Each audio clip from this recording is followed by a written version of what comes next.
What's going on, everybody? TJ, the big sports guy here. We've got a very special episode for you today. We're going to talk about some of the crazy things that are going on in the sports card hobby right now. So stay tuned. Thank you for everyone that has stuck with me. I know I haven't posted a ton this year, but I'm going to get back into this here. So drop a comment below. Let me know what you think of the videos. Hit the like button and please subscribe. And we are going to go ahead and jump on into today's topic of crazy things going on in the sports card hobby. Okay, hopefully you guys stick with me. I apologize for the outfit change. You are going to see it one more time in the video. I had some other information here that I was going to talk about, but decided to cut that and replace it with this. So a couple things that I want to talk about today, a little bit of hobby nonsense that's going on.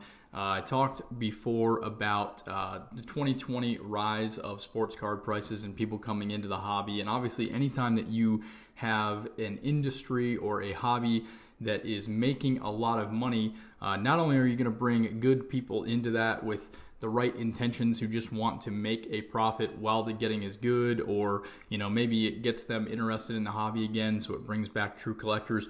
It also brings in a lot of people with some ill intentions. And so we're going to talk about a couple different examples today of greed in the hobby. And then we're going to look at some Panini priced boxes right now. I think that retail and hobby wax is severely overpriced. So we're going to look at that. But I'm going to give you a couple of examples first of some greed in the hobby. The first thing that I'm going to talk about is actually something that happened with myself personally. As you guys know, I buy, sell a lot of cards on eBay. I also do some trading, but I usually do that in person. But I do buy and sell a lot through Facebook as well. I've had kind of a hectic schedule with work and everything so far this year, but right now I am up in Michigan again. I'm actually staying at my parents' house for 2 weeks while they are on a vacation, which is awesome. Congrats to them. But anyways, I still wanted to buy and sell some sports cards since I am not working right now and I'm not at home. I work as a contractor, so I'm just kind of in between contracts at the moment. But to get to the main point here, I was selling some cards on eBay. I had about 50 or 60 cards that were listed on there as buy it nows, and then I had 4 or 5 that I was running as an auction over this last week. I did sell a few of those cards. I think there were like 6 or 7 cards that sold on eBay from the auctions that I ran this last week. A couple of those cards were Kenny Pickett select silvers that I had pulled from some select mega boxes.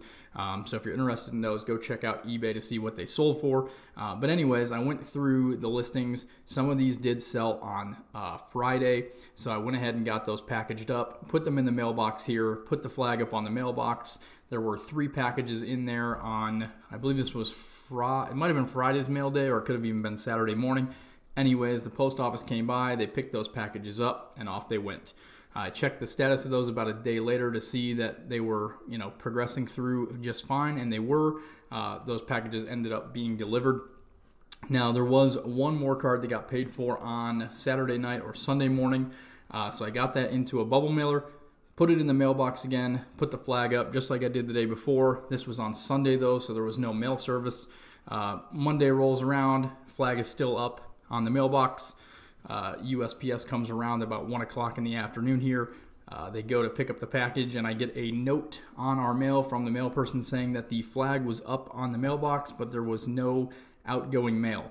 So I'm not really sure what happened, but I believe that someone stole the package with a Kenny Pickett Select Silver Premier level out of the mailbox, which is very, very odd.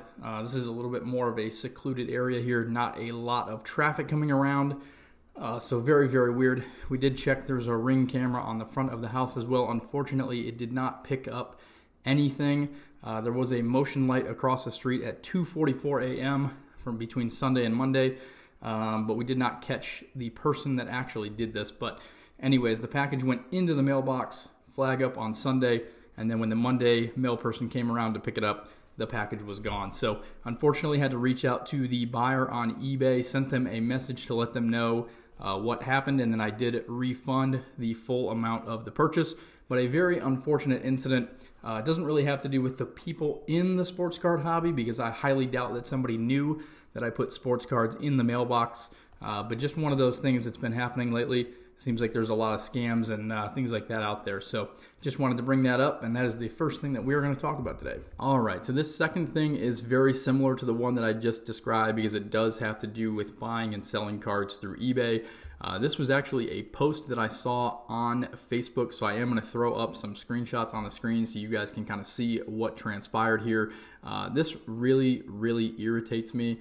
Not only the situation that unfolded, but also some of the people who are in this sports card hobby and their comments back to what happened.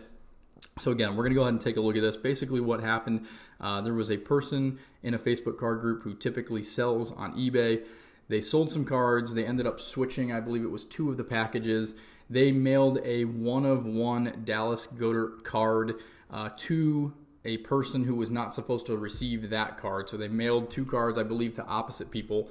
The person who received the Dallas Goedert 1-of-1, and it's a patch auto as you'll see here on the screen, decided that they did not want to give the card back even though they received it by mistake. I believe the original seller of this card also said that they saw online that this person who received the card was also trying to sell it in another Facebook group as well. So not only is it absolutely despicable if you receive the wrong card, especially a 1-of-1 in the mail, and do not choose to do the right thing to send it back. Obviously, there was a mistake that was made by the seller because they did not get you the card that you were supposed to receive. So if they're going to compensate you in some way or maybe get that card back to you, ideally, both people that receive incorrect cards would send them back to the original seller. They could then send them back to the correct person and then potentially compensate you for, the lack of not communication, but the issue that happened with the cards and the mix-up. So it's really, really unfortunate to see these situations develop and just see what kind of scum is out there. But I do want to talk about some of the comments that are on these posts as well. I have blacked out all of the names so you can't see them.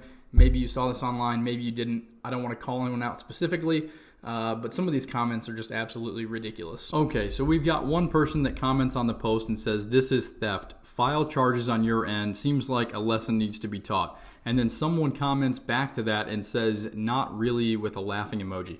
Okay, this may not be theft per se, but it is 100% theft. And I agree with the first person. This second person who says it's not really theft by keeping something that you got that you were not supposed to receive that was more valuable than your thing, and being a dishonest person and not sending it back constitutes theft in my mind, and you're the scum of the hobby, and you do not deserve to have anyone do any deals with you. You should not ever be able to buy, sell, or trade another card for the rest of your life. All right, next up, bear with me because we've got some bad grammar here, but someone says to post this person who got the card in the sports card scammer group on Facebook. We got a comment back to that, and someone said, "How is the buyer a scammer? It's not his fault. The seller sent the wrong card. Is it wrong not to give the card back? Yes, but that's on the seller. Doesn't mean that the buyer was a scammer. What did he scam? He has every right to keep the package as it was addressed to him and whatever contents are in it." And then several people actually liked this comment, which is completely shocking to me. If you receive a package in the mail, of course it's going to have your name and address on it because it came to you. But does that give you the right to keep everything that's in there when you didn't order it and you didn't pay for that item and it's valued at something more than the card that you purchased? I don't know. You guys tell me in the comments below what you think, but I think that's absolute trash, and I think the people saying this should not have anyone deal with them ever again. I think it's absolutely ridiculous. All right, now the third thing that we are going to talk about the hobby that has been crazy and has been for quite some time are the prices of both retail and hobby boxes. I've got my phone out here, so I'm just kind of scrolling through the Panini app as I'm talking here, but I just wanted to read to you guys some of the hobby boxes that are available through Panini right now. Anyone can go onto the app and buy these boxes and just kind of talk about the products and the price points for those products. Now, as the hobby got really hot and individual card prices soared, obviously we could expect that the box prices would increase. They did so to a point where I thought it was very unrealistic. They have not come back down, although individual card prices have reduced. So again, we're going to go through some of these prices here, and you guys tell me what you think. Okay, first up, we have the 2022-23 Panini Obsidian NBA boxes. So this is a hobby box. It is $240 for this. That box does come with 2 autographed cards. The 2022-23 Panini Chronicles Soccer hobby box is $259. I do not follow the soccer market very closely, but typically for a Chronicles, which is typically viewed as a lower end product, $250 for a hobby box is a bit on the high end, which does lead us into the football version. So the 2022 Panini Chronicles NFL box is $319.95. That box here does come with a couple of hits, which are typically going to be 2 autographs and 1 memorabilia card. And one way that I kind of price these things out as I'm looking to be a buyer for these products is if I'm getting 2 autographs and 1 memorabilia card, what is my potential to make back some of my money, whether I'm just keeping the cards and I want to own those cards at a good value, or if I'm looking to resell some of the cards that I don't necessarily want. How much money of the $320 can I recoup so that I'm not just throwing away a ton of money? Obviously, with individual card prices coming down to the level that they're at now, it would be very easy to go online and buy a nice card, a nice autographed card of your favorite player or of a big name player for $200, $300, $400. So if I'm going to drop $320 for this box, and maybe I'm prospecting, maybe I'm looking for the new rookies, but if I'm going to spend $320, I basically have to get out of an NFL box one of 2 quarterbacks, let's say.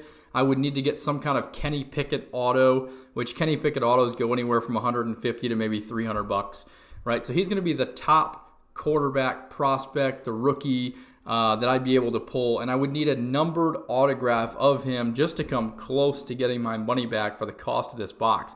Otherwise, I would need to pull some kind of nice Tom Brady numbered card that might go for $100. So in my case, if I'm PCing Tom Brady, I could at least keep that card, know that I'm in that for a decent value, sell off some of the other cards that I don't necessarily want to other collectors and pass along a deal. I'm not going to get anywhere near $300 back.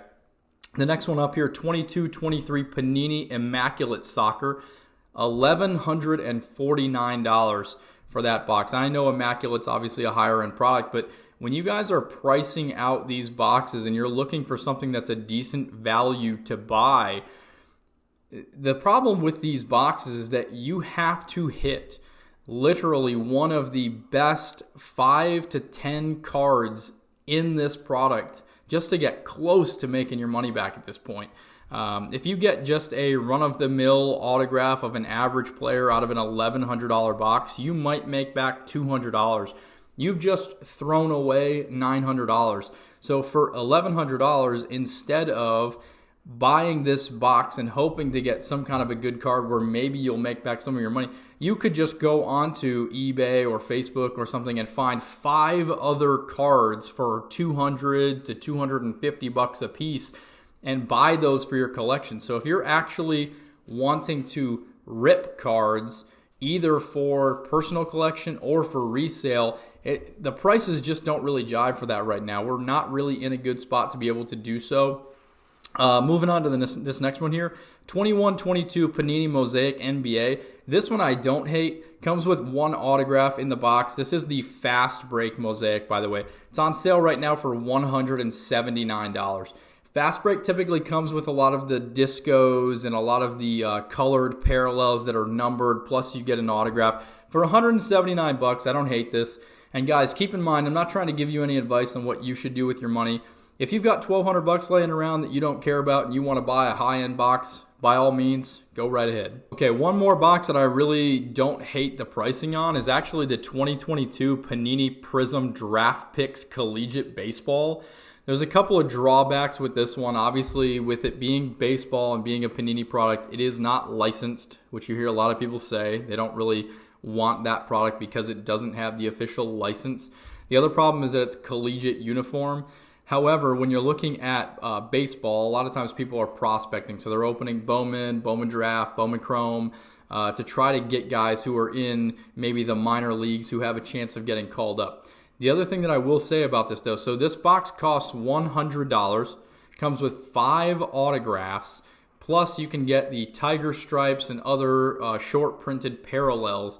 The nice thing about this box, though, if you tend to look at the whole non-licensed argument or the college uniform, those things typically don't necessarily hold as much weight over time. If you were to go back and look right now at a rated rookie, which is made by Panini, right? It comes out of an Optic product, for Shohei Ohtani or Aaron Judge or any of the stars of the game from back in 2017 or 2018, those cards actually do hold a decent amount of value, especially if you were to buy this box for $100 and pull some type of a card out of there. Let's say that you were to pull, there's a couple of guys that are in here, but I believe Drew Jones is in this product. He's obviously the big chase through Bowman Chrome for the Diamondbacks.